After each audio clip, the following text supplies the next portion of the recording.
www.education.kerala.gov.in എന്ന വെബ്സൈറ്റിൽ പ്രവേശിക്കുക. അവിടെ നിന്നും ടീച്ചേഴ്സ് പാക്കേജ് എന്ന ലിങ്കിൽ പ്രവേശിച്ച ശേഷം നിങ്ങൾക്ക് നൽകിയിരിക്കുന്ന യൂസർ നെയിം, പാസ്വേഡ്, നിങ്ങളുടെ സ്കൂൾ കോഡ് ഇവ നൽകിക്കഴിഞ്ഞ് ലോഗിൻ എന്ന ബട്ടൺ അമർത്തുക. ആദ്യമായി ഈ സൈറ്റിൽ പ്രവേശിക്കുന്നവർക്ക് അതാത് സ്കൂൾ കോഡ് തന്നെ യൂസർ നെയിമായും പാസ്വേഡായും ഉപയോഗിക്കാം. അങ്ങനെ പ്രവേശിച്ചു കഴിഞ്ഞാൽ പാസ്വേഡ് മാറ്റുന്നതിനായുള്ള ജാലകം ദൃശ്യമാകും. ഇവിടെ നിർബന്ധമായും പുതിയ പാസ്വേഡ് സമർപ്പിക്കേണ്ടതാണ്. ഇതോടൊപ്പം യൂസറിന്റെ പേര്, മൊബൈൽ നമ്പർ, ഇമെയിൽ ID എന്നിവയും കൃത്യമായും നൽകേണ്ടതാണ്. സ്റ്റാഫ് ഫിക്സേഷനുമായി ബന്ധപ്പെട്ട വിവരങ്ങൾ ഇമെയിൽ സന്ദേശമായും മറ്റും ലഭിക്കുന്നതിന് ഈ വിവരങ്ങളുടെ കൃത്യത ഉറപ്പാക്കേണ്ടതാണ്. സ്കൂളിന് ഇമെയിൽ വിലാസമുണ്ടെങ്കിൽ അതുതന്നെ നൽകാൻ ശ്രദ്ധിക്കുക. ഇങ്ങനെ പാസ്വേഡ് മാറ്റാനുള്ള വിവരങ്ങൾ സമർപ്പിച്ച് കഴിയുമ്പോൾ ഇപ്പോൾ കാണുന്ന ജാലകം ദൃശ്യമാകും. ഇതിന്റെ ഏറ്റവും മുകളിലായി നിങ്ങളുടെ സ്കൂൾ കോഡ്, സ്കൂളിന്റെ പേര് ഇവ കാണാൻ സാധിക്കും. ഇവ ശരിയാണെന്ന് ഉറപ്പുവരുത്തുക. ഇതിനുശേഷം മീഡിയം ഓഫ് ഇൻസ്ട്രക്ഷൻ അഥവാ ബോധന മാധ്യമം ശരി അടയാളം ഉപയോഗിച്ച് തിരഞ്ഞെടുക്കുക. അടുത്തതായി നിങ്ങളുടെ സ്കൂളിന്റെ കളിസ്ഥലം ഉൾപ്പെടെയുള്ള വിസ്തീർണം കൃത്യമായി രേഖപ്പെടുത്തുക. വിസ്തീർണം നൽകുന്നത് ഏക്കറിൽ ആയിരിക്കാൻ ശ്രദ്ധിക്കേണ്ടതാണ്.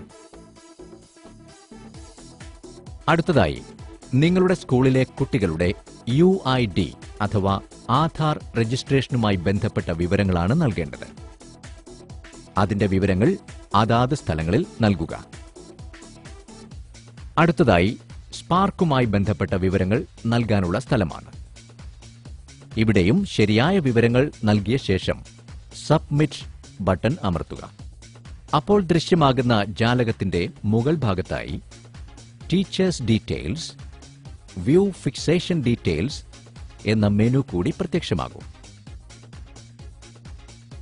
പ്രൊട്ടക്റ്റഡ് സ്പെഷ്യൽ അധ്യാപകരുള്ള സ്ഥാപനമാണെങ്കിൽ ക്രിയേറ്റ് യൂസർ എന്ന ഒരു മെനു കൂടി ഇവയ്ക്കൊപ്പം ദൃശ്യമാകും. ടീച്ചേഴ്സ് ഡീറ്റെയിൽസ് എന്ന മെനുവിൽ 3 ഓപ്ഷനുകളാണുള്ളത്. ഒന്ന്, അഡീഷണൽ ഡിവിഷൻ വേക്കൻസി ഡ്യൂറിംഗ് 2011-2012.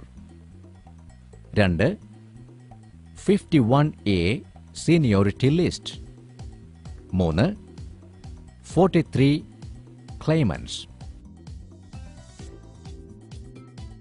ഇതിൽ ഒന്നാമത്തെ ഇനമായ additional division vacancy during 2011-2012 click ചെയ്താൽ സ്കൂളിന്റെ മാനേജ്മെന്റിന്റെ തരം തിരഞ്ഞെടുക്കാനുള്ള ജാലകം ദൃശ്യമാകും. ഇതിൽ ഇൻഡിവിജ്വൽ അല്ലെങ്കിൽ കോർപ്പറേറ്റ് എന്നിവയിൽ നിന്നും അനുയോജ്യമായത് തിരഞ്ഞെടുക്കാവുന്നതാണ്. കോർപ്പറേറ്റ് വിഭാഗമാണെങ്കിൽ പ്രസ്തുത മാനേജ്മെന്റിന്റെ പേര് കൂടി നൽകി സബ്മിറ്റ് ബട്ടൺ അമർത്തി ഈ വിവരങ്ങൾ കൂടി സമർപ്പിക്കാവുന്നതാണ്. ടീച്ചേഴ്സ് ഡീറ്റെയിൽസ് എന്ന മെനുവിൽ additional division vacancy during 2011-2012, 51A seniority list, 43 ക്ലെയിമൻസ് എന്നിവയുമായി ബന്ധപ്പെട്ട വിവരങ്ങൾ സമർപ്പിക്കേണ്ടതുണ്ട്. ഇതോടൊപ്പം ഓരോ ഫോറങ്ങളും പ്രത്യേകം കൺഫേം ചെയ്യേണ്ടതുമാണ്. ഒരിക്കൽ കൺഫേം ചെയ്തു കഴിഞ്ഞാൽ പിന്നീട് യാതൊരുവിധ മാറ്റങ്ങളും സാധ്യമല്ല. വിവരങ്ങൾ കൺഫേം ചെയ്ത ശേഷം ഓരോ ഫോറങ്ങളുടെയും പ്രിന്റ് ഔട്ട് എടുക്കാനുള്ള സംവിധാനം ലഭ്യമാണ്. ഇങ്ങനെ പ്രിന്റ് ഔട്ട് എടുത്ത ഫാറങ്ങൾ സ്ഥാപന മേലധികാരി ഒപ്പ് രേഖപ്പെടുത്തി സീൽ വച്ച ശേഷം AEO അല്ലെങ്കിൽ DEO ഓഫീസുകളിൽ സമർപ്പിക്കേണ്ടതാണ്. ഈ ഫോറങ്ങൾ AEO അല്ലെങ്കിൽ DEO സാക്ഷ്യപ്പെടുത്തേണ്ടതുമാണ്. അടുത്തതായി വ്യൂ ഫിക്സേഷൻ ഡീറ്റെയിൽസ് എന്ന മെനുവിൽ ക്ലിക്ക് ചെയ്താൽ പ്രത്യക്ഷമാകുന്ന ജാലകത്തിൽ ഏറ്റവും മുകളിലായി കാണുന്ന പട്ടികയുടെ ഇടത്തെ അറ്റത്ത് കുട്ടികളുടെ ക്ലാസ് തിരിച്ചുള്ള പൊതുവായ എണ്ണവും ഡിവിഷനുകളും കാണാൻ സാധിക്കും.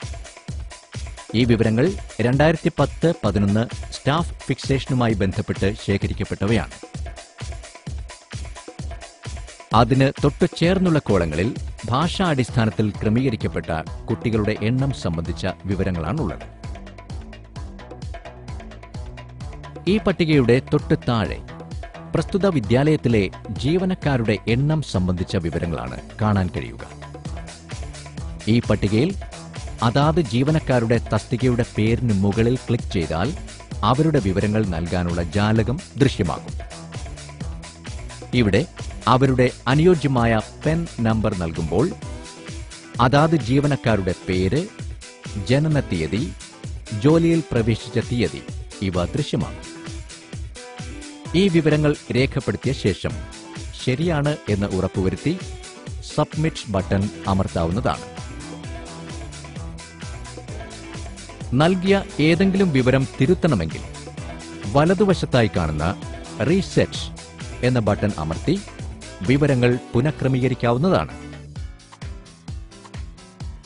ഇപ്പോൾ നാം നോക്കിയ പട്ടികയുടെ തൊട്ട് താഴെയുള്ള പട്ടികയിൽ 2011-12 വൺ ഡേ വെരിഫിക്കേഷൻ മുഖേന ലഭ്യമായ വിവരങ്ങളാണ് കാണാൻ സാധിക്കുക.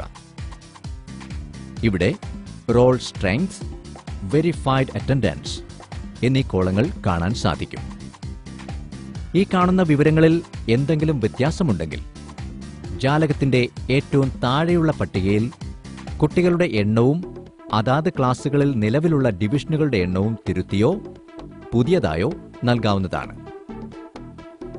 ഈ പട്ടികയിൽ വിവരങ്ങൾ നൽകുമ്പോൾ ബോധന മാധ്യമം അഥവാ മീഡിയം ഓഫ് ഇൻസ്ട്രക്ഷൻ അടിസ്ഥാനമാക്കി പ്രത്യേകമാണ് വിവരങ്ങൾ നൽകേണ്ടത്. ഈ വിവരങ്ങൾ ഇനിയും നൽകിയിട്ടില്ല എങ്കിൽ അതാത് സ്ഥലങ്ങളിൽ രേഖപ്പെടുത്താവുന്നതാണ്. ഈ ജാലകത്തിൽ ദൃശ്യമാകുന്ന വിവരങ്ങൾ നേരത്തെ തന്നെ സ്കൂളുകളിൽ നിന്നും ശേഖരിച്ച വിവരങ്ങളുടെ അടിസ്ഥാനത്തിൽ ലഭ്യമാക്കിയിട്ടുള്ളതാണ്. ഈ വിവരങ്ങളിൽ എന്തെങ്കിലും മാറ്റങ്ങൾ ആവശ്യമുണ്ടെങ്കിൽ അവ കൃത്യമായി രേഖപ്പെടുത്തിയിട്ടുണ്ടെന്ന് പ്രഥമാധ്യാപകൻ അല്ലെങ്കിൽ പ്രഥമാധ്യാപിക നിർബന്ധമായും ഉറപ്പുവരുത്തേണ്ടതാണ്. ഡിവിഷൻ തിരിച്ചുള്ള വിവരങ്ങളിൽ തെറ്റുകൾ കടന്നുകൂടിയിട്ടുണ്ടെങ്കിൽ അവ തിരുത്തുന്നതിന് അനുകൂല രേഖകൾ നിങ്ങളുടെ കമ്പ്യൂട്ടറിൽ നിന്നും അപ്ലോഡ് ചെയ്ത് സമർപ്പിക്കാവുന്നതാണ്. ഈ വിവരങ്ങളുടെ കൃത്യത പൂർണ്ണമായും ഉറപ്പുവരുത്തിയ ശേഷം കൺഫേം ബട്ടൺ അമർത്തുക. ശ്രദ്ധിക്കുക, കൺഫേം ബട്ടൺ ഒരിക്കൽ അമർത്തിയാൽ നിങ്ങൾ നൽകിയ വിവരങ്ങൾ സ്ഥായിയായി സ്ഥിരീകരിക്കപ്പെടുകയും അവ തിരുത്തുന്നതിന് പിന്നീട് അവസരം ലഭിക്കുന്നതുമല്ല. ഈ വിവരങ്ങളുടെ പൂർണ്ണമായ കൃത്യത സ്റ്റാഫ് ഫിക്സേഷൻ പ്രക്രിയയിൽ വളരെ പ്രാധാന്യമർഹിക്കുന്ന ഒന്നായതിനാൽ കൺഫേം ബട്ടൺ അമർത്തുന്നതിന് മുൻപായി വിശദമായ പരിശോധന സ്ഥാപന മേലധികാരി നടത്തേണ്ടതാണ്. ഈ പട്ടികയുടെ തൊട്ടുമുകളിലായി 3-10-2011 ലഭ്യമായ കുട്ടികളുടെ എണ്ണം സംബന്ധിച്ച പൊതുവായ വിവരങ്ങൾ കാണാവുന്നതാണ്. നിങ്ങളുടെ സ്കൂളിൽ പ്രൊട്ടക്റ്റഡ് സ്പെഷ്യൽ അധ്യാപകരുണ്ടെങ്കിൽ അവർക്ക് ഈ സോഫ്റ്റ്വെയർ ഉപയോഗിക്കുന്നതിനായി ഒരു പ്രത്യേക യൂസർ നെയിമും പാസ്വേഡും നൽകേണ്ടതുണ്ട്.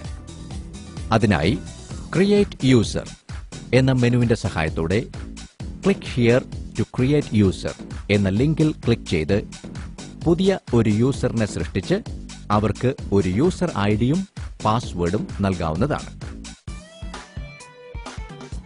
ഇങ്ങനെ സൃഷ്ടിച്ചെടുക്കുന്ന യൂസർ നെയിം, പാസ്വേഡ് എന്നിവ ബന്ധപ്പെട്ട അധ്യാപകർക്ക് നൽകി അവരെ സോഫ്റ്റ്വെയറിൽ പ്രവേശിപ്പിക്കുന്നതിന് സ്ഥാപന മേലധികാരി ആവശ്യമായ നടപടികൾ സ്വീകരിക്കേണ്ടതാണ്. സോഫ്റ്റ്വെയറിന്റെ ഉപയോഗശേഷം സുരക്ഷ മുൻനിർത്തി ഇപ്പോൾ ദൃശ്യമായിരിക്കുന്ന ജാലകത്തിന്റെ മുകൾ ഭാഗത്ത് വലത്തേ അറ്റത്ത് കാണുന്ന ലോഗ് ഔട്ട് എന്ന ബട്ടൺ അമർത്തി പുറത്തു കടക്കേണ്ടതാണ്.